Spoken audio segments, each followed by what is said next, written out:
Hace ya unas décadas atrás, nuestro Estado ha promocionado la participación más activa de la mujer en los espacios de participación político-pública y de toma de decisión en nuestro Estado. Este aspecto ha definido que las mujeres se vean un poco condicionadas, digamos, a sufrir ciertas situaciones que en su momento no se hablaba tanto de acoso o violencia política, pero eran persecuciones, hostigamiento que se hacía a la autoridad para que puedan dejar sus cargos en muchos casos.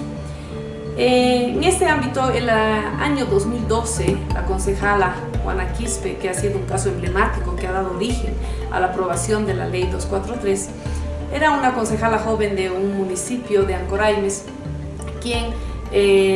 por motivos, se presumen políticos, fue asesinada.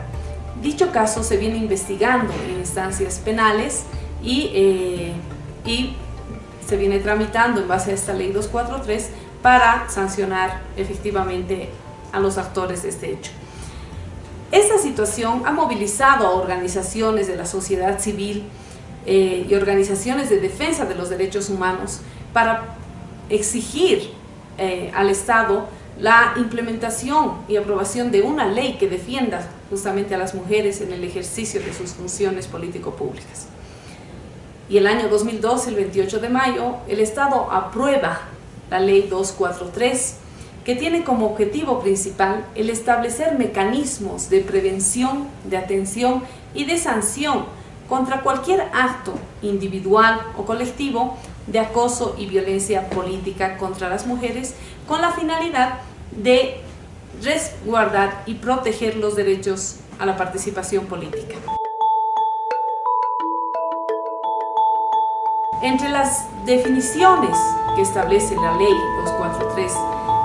de lo que se considera como acoso y violencia política, se tiene que el acoso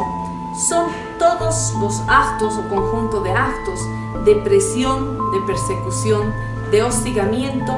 o de amenazas que puede ser cometido por una persona o por un grupo de personas,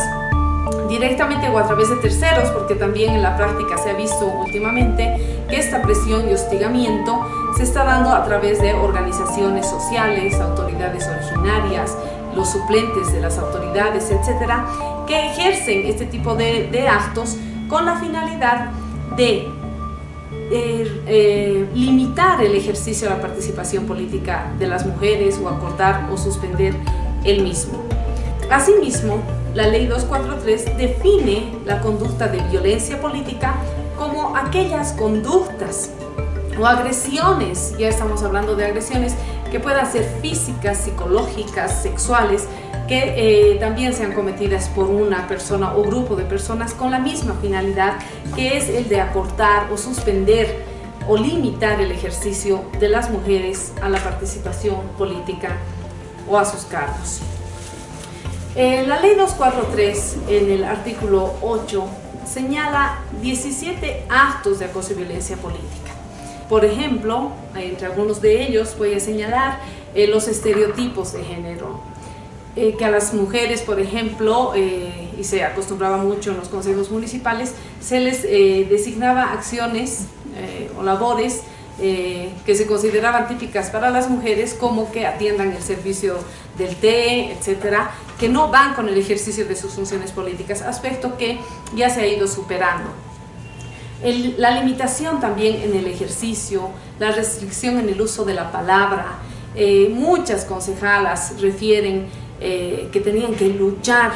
y todavía lo hacen para que su palabra sea escuchada, para que su comentario sea tomado en cuenta. También se ven sometidas a la aplicación de sanciones pecuniarias, descuentos ilegales, retención de salarios que van en contra de toda nuestra normativa. Y un caso que sobre todo hemos tenido últimamente ha sido la presión que han ejercido los suplentes para obligarlas a renunciar a sus mandatos a la mitad de la gestión. Este hecho ha hecho que se incremente el tema de casos de acoso y violencia política registrados en Acobol. Estos y otros actos son considerados acoso y violencia política, y justamente esa Ley 243 se ocupa de proteger, amparar y resguardar a las mujeres en el ejercicio de sus funciones frente a estos abusos y estos actos definidos como acoso y violencia política, como además un delito en nuestro ordenamiento jurídico. La ley 243 tenía como un vacío en su implementación que no permitía realmente que esta se aplique efectivamente, y era la falta de una reglamentación. Las organizaciones, a la cabeza también del Ministerio de Justicia y otros ministerios, se han puesto a la tarea y a la labor, juntamente con nuestra institución, de elaborar este reglamento que viabilice y dé los mecanismos y procedimientos necesarios para la efectiva aplicación de la Ley 243. En este sentido, lo que hace el Decreto Supremo Reglamentario es aclarar algunos aspectos que no estaban claros en la Ley 243 y, como les decía, establecer algunos mecanismos que permitan una mejor implementación de la misma. Entre las definiciones que se han establecido, tenemos que se hablaba que el ámbito de protección de la ley era a las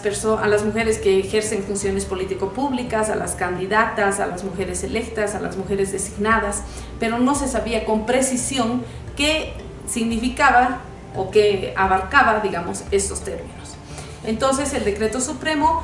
lo que hace es definir claramente y señala que, por ejemplo, la función político-pública es toda actividad ejercida por las mujeres lideresas o de organizaciones políticas, sociales, servidoras públicas, electas o designadas en su cargo en la administración pública. Las candidatas, por su parte, nos estamos refiriendo a las mujeres que concurren, elegibles como titulares o suplentes en los procesos electorales mediante un sufragio electoral. La servidora pública electa es la mujer que resulta elegida como titular o suplente para realización de las funciones político-públicas. Cuando nos referimos a servidoras públicas, nos estamos refiriendo a las mujeres que acceden a la función político-pública producto de un nombramiento a cargo público. Entre otras definiciones que han sido muy importantes aclarar, porque los operadores de justicia al momento de recibir las denuncias tampoco tenían claro al momento de tipificar, digamos, las acciones, qué se entendía por presión, persecución, hostigamiento, que son las acciones que determinan que se estuviera cometiendo un acoso político. Y en su caso, cuando hablamos de violencia política, ¿qué se entendería por esta agresión física, psicológica y sexual? De esos temas también el Decreto Supremo 2935, reglamentario a la Ley 243,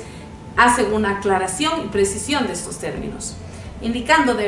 por ejemplo, que la presión es una influencia negativa que se ejerce sobre una mujer con acciones u omisiones, porque muchas veces también no solamente es que se haga, sino que esas conductas de no dejarles participar, de no convocarlas a las audiencias, de no permitirles que las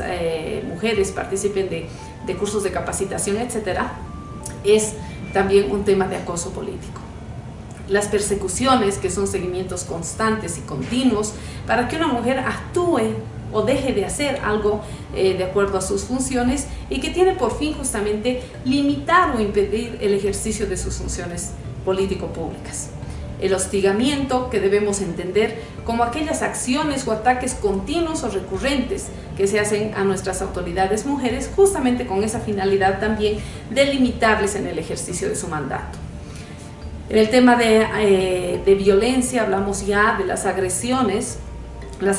físicas, que pueden ser las lesiones, tanto corporales, internas, externas, que puede presentar una mujer, y que en la mayoría de sus casos se determina a través de un certificado médico forense. Hablamos también de las agresiones psicológicas, que si bien no se ven, pero que es mucha la recurrencia de que las mujeres refieren que sufren este tipo de agresión, porque las limitan en el ejercicio de sus derechos políticos. Cada vez que no las dejan participar, las minimizan, las desvalorizan en las opiniones que vierten en los consejos municipales, particularmente desde el ámbito de mi experiencia.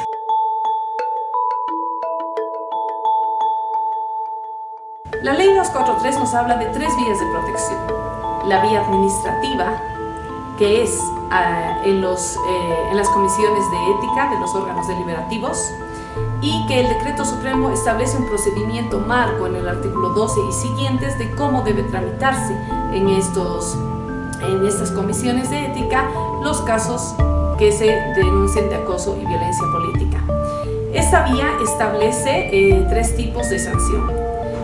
de acuerdo al hecho denunciado. Las sanciones van desde llamadas de atención escrita, llamada de atención escrita con descuento del 20% del salario, o suspensión de sus funciones con 30 días sin derecho a remuneración. En materia, entonces, como les digo, en vía administrativa, estas serían las sanciones que establece la ley. Y pueden ser seguidas de manera paralela con la vía penal, ¿no? O sea, no es necesario que la víctima pueda optar por alguna de estas vías. La vía penal,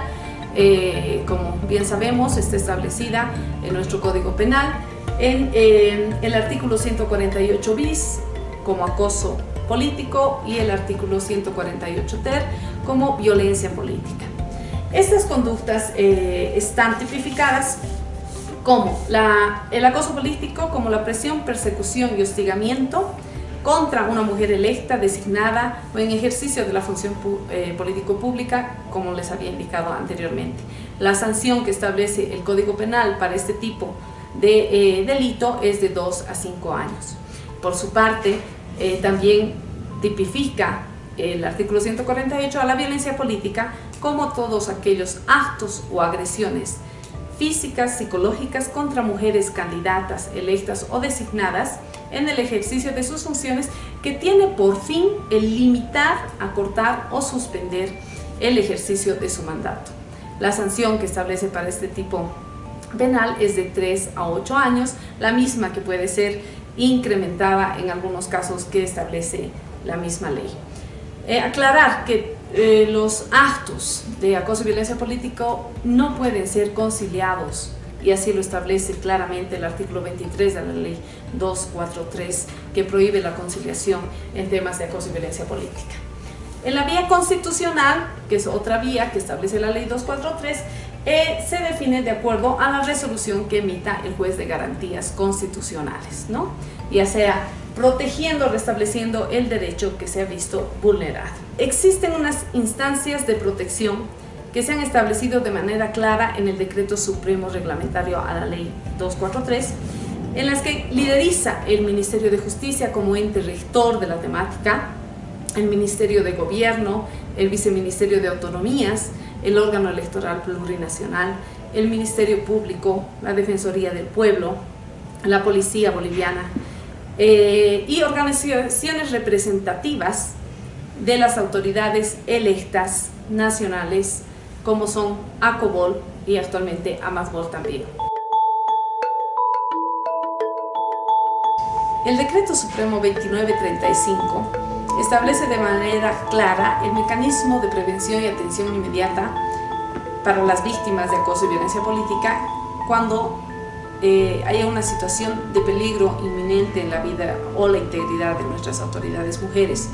Este mecanismo está constituido por varias instituciones a la cabeza del Ministerio de Justicia, que es el órgano rector en la temática, que trabaja con sus 2 servicios, el CIRPLU y el CEPDAVI.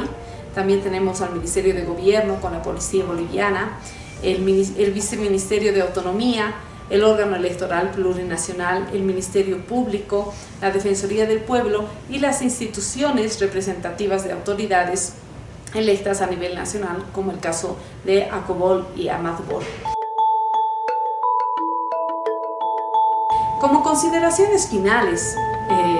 de acuerdo a la experiencia en la temática, se podría decir que realmente esta ley 243 es una ley de avanzada a nivel internacional. Es un referente para muchos países que todavía no tienen un marco normativo que resguarde, que proteja, que defienda a las mujeres en el ejercicio de sus funciones político-públicas. Tenemos toda una normativa de respaldo. Lo que nos está faltando ahorita es ahondar en el tema de la socialización y la capacitación de esta norma, sobre todo en los operadores de justicia, acciones que ya se van a realizar prontamente con la capacitación a fiscales, policías, jueces, etcétera, para que incluso el momento de tipificar los hechos lo hagan de manera precisa, porque actualmente lo que está pasando es que se los tipifica como lesiones, por decirles en algún caso, y no como acoso como debería ser. Asimismo, es un tema que se tiene que resolver la constante rotación de personal en las instituciones, que pese a la capacitación que se puede hacer, después tenemos que volver a empezar de cero. La existencia de protocolos de atención específica que también ya se han trabajado y están en procesos de aprobación. Y bueno, en general el compromiso que debemos tener todas las instituciones que trabajamos en la temática para que realmente estos actos de acoso y violencia política se lleguen a sancionar, existan sentencias condenatorias que pongan freno a estos hechos y actos de abuso contra la participación política de la mujer, y llamar a las instituciones justamente a ahondar, a unir esfuerzos para que realmente la mujer pueda ejercer sus funciones libre de cualquier situación de acoso y violencia política.